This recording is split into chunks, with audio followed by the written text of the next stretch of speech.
Wakati Rais wa Jamhuri ya Muungano wa Tanzania Daktari John Pombe Magufuli akitarajia kuteua mawaziri watakaounda baraza la mawaziri wa serikali ya awamu ya 5, TGNP Mtandao, Action Aid pamoja na Fame Act wametaka uteuzi huo kuzingatia usawa wa kijinsia. Mwandishi wetu Makrina Siovewa ana taarifa zaidi.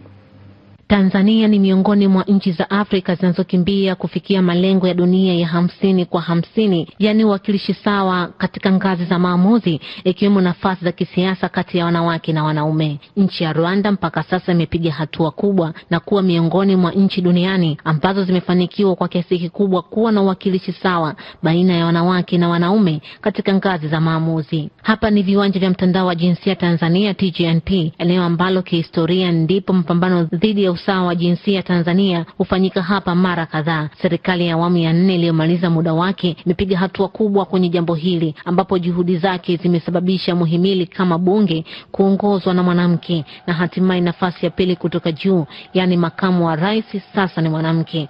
Licha ya mafanikio hayo, bado wadau wa usawa wa kijinsia wajitokeza na sasa wanaelekeza kidole kwa baraza la mawaziri kutaka liwe na wanawake zaidi. Scholastica Haule ni meneja haki za wanawake toka shirika la Action Aid Tanzania. Kwa kuzingatia hayo, tunasisitiza kuwa baraza la mawaziri lijalo pamoja na nafasi zote za uteuzi serikalini zitabeba sura ya usawa wa kijinsia. Nafasi nyingine ni pamoja na uteuzi wa wakuu wa mikoa, wakuu wa wilaya, makatibu wakuu na naibu makatibu wakuu wa wizara mbalimbali, wakurugenzi na wakuu wa taasisi na mashirika ya umma, kadhalika uteuzi wa bodi mbalimbali katika mashirika na taasisi hizo, bila kusahau uteuzi katika mihimili ya mahakama na bunge.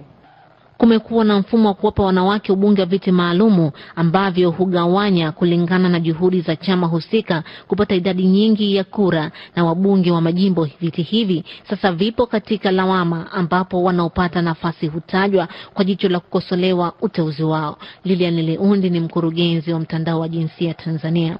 Swala la kusema viti maalum vinapatikanaje kwenye vyama vya siasa, kusema kweli hata sisi wanaharakati saa nyingine tunaona kwamba ni mfumo ambao ndio unasababisha kwamba saa nyingine hivyo viti maalum visichaguliwe kulingana kweli na uwezo wa mtu na mtu amewatumikia vipi wananchi, kutokana na kwamba vinalalia sana kwenye chama ndicho kinatengeneza utaratibu. Lakini sisi tunasema kwamba kwa sababu viti maalum vimeshachaguliwa na pia tunahitaji uwakilishi wa wanawake.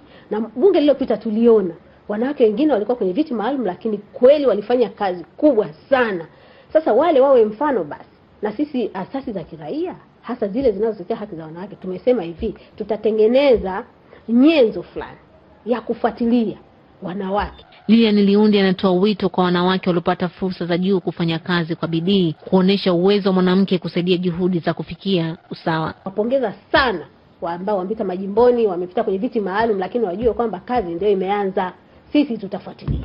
Watumie hiyo fursa vizuri, watuwakilishe vizuri. Tutawaangalia wanapochangia bungeni, tutaangalia pia wanaposhiriki kule kwenye majimbo yao wote mmoja mmoja, alafu tutawapa pia mrejesho kwamba huyu anafanya vipi na wapi tusaidiane, wapi waboreshe, kwa sababu tunataka wasituangushe sisi wanawake. Tanzania ni moja ya mataifa ambayo yamesaini mikataba mbalimbali ya kimataifa na kikanda inayoweka misingi ya haki na usawa katika ushiriki wa uongozi wa ngazi zote, ikiwemo mpango kazi wa Beijing wa mwaka 1995. Kutoka Dar es Salaam, Makrina Siovewa, Mlimani TV, elimu kwanza.